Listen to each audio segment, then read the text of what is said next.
ഈ C P എമ്മിൻ്റെ L D എഫിൻ്റെ പരാജയം എന്നുള്ളതിനേക്കാൾ ഉപരി സി പി എമ്മിൻ്റെ ഈ തെരഞ്ഞെടുപ്പിൻ്റെ പരാജയത്തെ എങ്ങനെയാണ് ശിവൻ കാണുന്നത്? കാരണം കൊല്ലത്ത് കഴിഞ്ഞ തവണ മൃഗീയ ഭൂരിപക്ഷത്തിൽ ജയിച്ച സ്ഥലം, അതുപോലെ തന്നെ കണ്ണൂർ പാർട്ടിയുടെ നെടുങ്കോട്ടയം എന്നൊക്കെ വിശേഷിപ്പിക്കുന്ന സ്ഥലം, സി പി എമ്മിൻ്റെ കേഡർമാരോ അടുത്ത ബന്ധുക്കളോ ഒക്കെ അല്ലെങ്കിൽ അടുത്ത പാർട്ടി ബന്ധുക്കളോ ഒക്കെ വിചാരിക്കാതെ ഇങ്ങനൊരു പരാജയം സി പി എമ്മിന് ഉണ്ടാകുമെന്ന് വിശ്വസിക്കുന്നുണ്ടോ?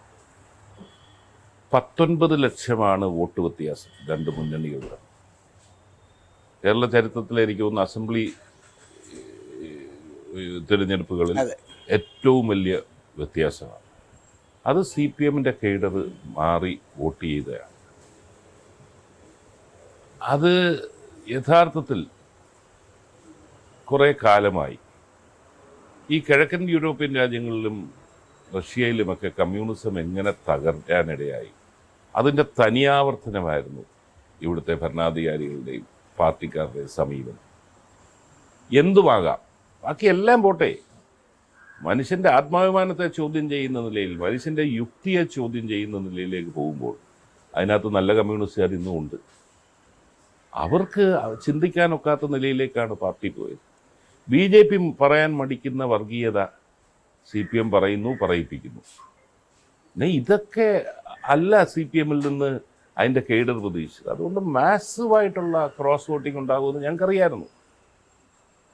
പക്ഷേ എന്നെ ഇപ്പോഴും നിരാശപ്പെടുത്തുന്ന, ഇപ്പം 2 സീറ്റ് ബി ജെ പി ജയിച്ചിരിക്കുന്നു, 3 സീറ്റ് ജയിച്ചു. അതിൽ 2 ക്ലിയറായിട്ട് സി പി എം കേന്ദ്രങ്ങളിൽ നിന്നാണ് വോട്ട് ഷിഫ്റ്റ് വന്നേക്കുന്നത്. ചാത്തന്നൂരാണെങ്കിലും കഴക്കൂട്ടമാണ്. ഒരിക്കലും അവരുടെ ഉരുക്ക് കോട്ടകളായി നിന്ന പ്രദേശത്താണ് പായൽ ഒഴുകുന്ന പോലെ ബി ജെ പിയിലേക്ക് പോയത്. അന്നേരം സി പി എമ്മിൻ്റെ നയവ്യതിയാനത്തിൻ്റെ പ്രതിഷേധം തന്നെയായിരുന്നു. പൊതുസമൂഹം മൊത്തം അസംതൃപ്തി, അതോടെ പാർട്ടിക്കാരുടെ അസംതൃപ്തിയും പുറത്തു വന്നു. മാത്രമല്ല, ഈ തെരഞ്ഞെടുപ്പ് നിങ്ങൾ നിസ്സാരമായി കാണാനൊക്കുന്ന കാര്യമാണ്. 6 പ്രമുഖരായ സി പി എമ്മിൻ്റെ നേതാക്കന്മാർ അതിൽ നിന്ന് പുറത്തു വന്ന് മത്സരിച്ചു എന്ന് പറഞ്ഞാൽ കമ്മ്യൂണിസ്റ്റ് പാർട്ടിയുടെ ചരിത്രത്തിൽ ഇതുണ്ടായിട്ടുണ്ട്. അത് തന്നെ ഇൻഡിക്കേഷനിലായിരുന്നു, സൂചനയല്ലായിരുന്നു. അവിടെയും കണ്ണൂർ അല്ലെങ്കിൽ സ്വാഭാവികമായിട്ടും ആർ എസ് പിക്ക് നേരത്തെ പറഞ്ഞിരുന്നൊരു സീറ്റാണ് അർഹതപ്പെട്ടത്. അവിടെ ഇങ്ങനൊരു മൂവ്മെൻറ്റ് അവിടെ ഉണ്ടാവുമ്പോൾ ആ സ്ഥാനാർത്ഥി അല്ലെങ്കിൽ പുള്ളിയെ ഒപ്പം നിർത്താനുള്ളൊരു തീരുമാനം അത് ആർ എസ് പിയുടെ ഭാഗത്തു നിന്ന് വന്നതാണോ അതോ?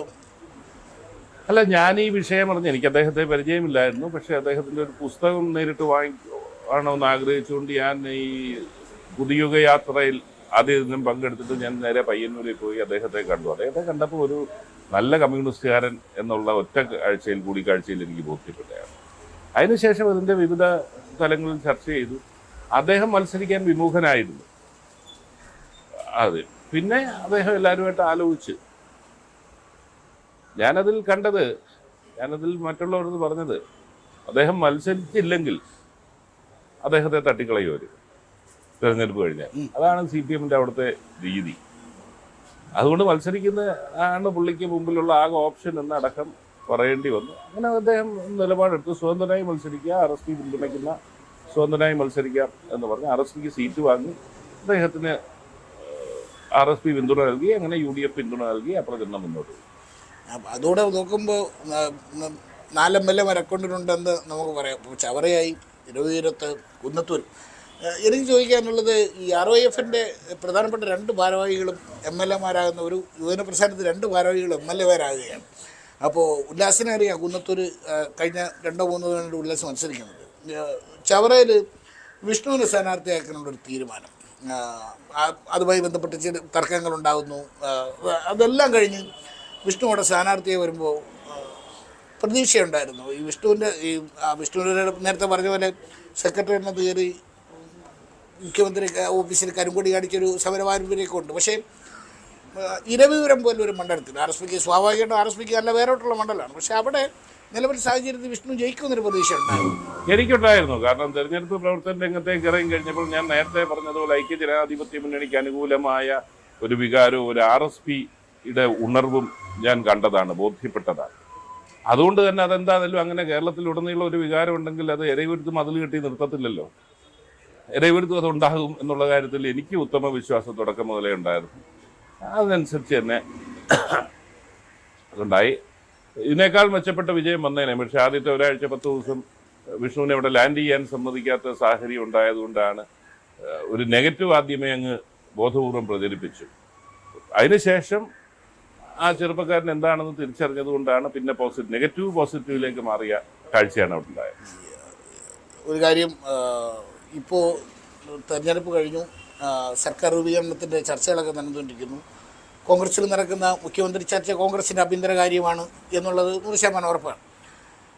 കഴിഞ്ഞ 10 വർഷം അല്ലെങ്കിൽ UDF ഭാഗമായി അടിയുറച്ച് നിൽക്കുന്ന ഒരു ഘടകകക്ഷി എന്നുള്ള നിലയിൽ RSPയുടെ അഭിപ്രായം ചോദിച്ചാൽ എന്തെങ്കിലും അഭിപ്രായം ചോദിച്ചാൽ ഞങ്ങൾ പാർട്ടി കമ്മിറ്റി കൂടിയിട്ട് ചർച്ച ചെയ്തിട്ട് ഞങ്ങളുടെ അഭിപ്രായം പറയും. ഈ ശുഭൻ്റെ ഒരു പേഴ്സണൽ അഭിപ്രായം, രമേശ് ചെന്നിത്തലയോടൊപ്പവും VD സതീശനോടൊപ്പവും 2 പ്രതിപക്ഷ നേതാക്കൾക്കൊപ്പവും പ്രവർത്തിച്ചാണ്. ഈ ഒരു തെരഞ്ഞെടുപ്പിൻ്റെ അല്ലെങ്കിൽ ഒരാൾ പ്രചരണ സമിതി അധ്യക്ഷനായിരുന്നു, ഒരാൾ പ്രതിപക്ഷ നേതാവ് നയിച്ചാണ്. ഇത്തരത്തിൽ ഒരു ക്ലൈമും ഒരു ചർച്ചയും നടക്കുമ്പോൾ എന്താണ് പറയുള്ളത്? അതായത് ഇത് ജനം നൽകിയൊരു വലിയ മാൻഡറ്റ് മുന്നിൽ നിർത്തിയാണ് നമ്മൾ ഈ ചർച്ചയും എല്ലാം നടക്കുന്നത്. അപ്പോൾ ജനത്തിനെ വേദനിപ്പിക്കാതെ, ആ ജനത്തിനെ കൊണ്ട് പറയിക്കാതെ ഒരു തീരുമാനം ഉണ്ടാകണം എന്നുള്ളൊരു നിലപാട് ആർസിക്കല്ലേ? അല്ല, അങ്ങനെ നിലപാടെടുക്കാൻ പ്രാപ്തരാണ് കോൺഗ്രസ് പാർട്ടി. ഈ എന്നും കൂട്ടായ ലീഡർഷിപ്പായിരുന്നല്ലോ. അപ്പം അതിന് മുമ്പ് ഉമ്മൻചാണ്ടിയും രമേശ് ചെന്നിത്തലയും ഒരുമിച്ചുണ്ടായിരുന്നു.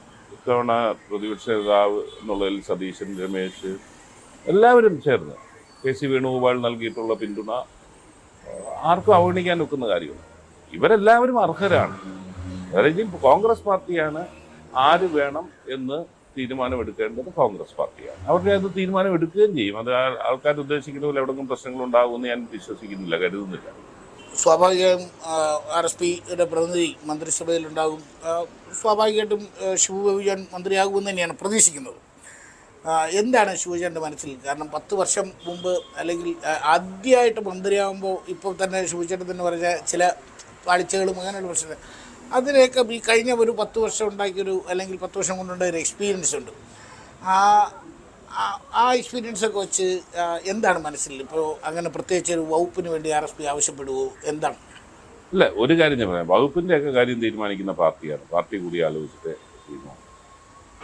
ഈ രാഷ്ട്രീയത്തിൽ പരിചയസമ്പത്ത് ഒരു പ്രധാന ഘടകമാണ് എന്നുള്ള ഒരു തർക്കവും അതെൻ്റെ അനുഭവത്തിൽ ഞാൻ പഠിച്ചതാണ്.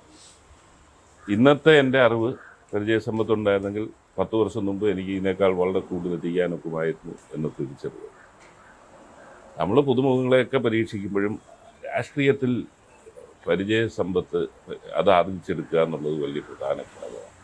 എന്താണെന്നാലും പുതിയൊരു ഗവൺമെൻറ് വരുമ്പോൾ ഇത്രയും കാലം പാലിച്ച രീതിയിൽ നിന്ന് തികഞ്ഞും വ്യത്യസ്തമായ ഒരു കാഴ്ചപ്പാടും ചിന്താഗതിയോടുകൂടി ലോകത്ത് വരുന്ന മാറ്റങ്ങൾക്കനുസരിച്ച് കേരളം മാറണമെന്ന കാഴ്ചപ്പാടോടുകൂടി പ്രവർത്തിക്കണം.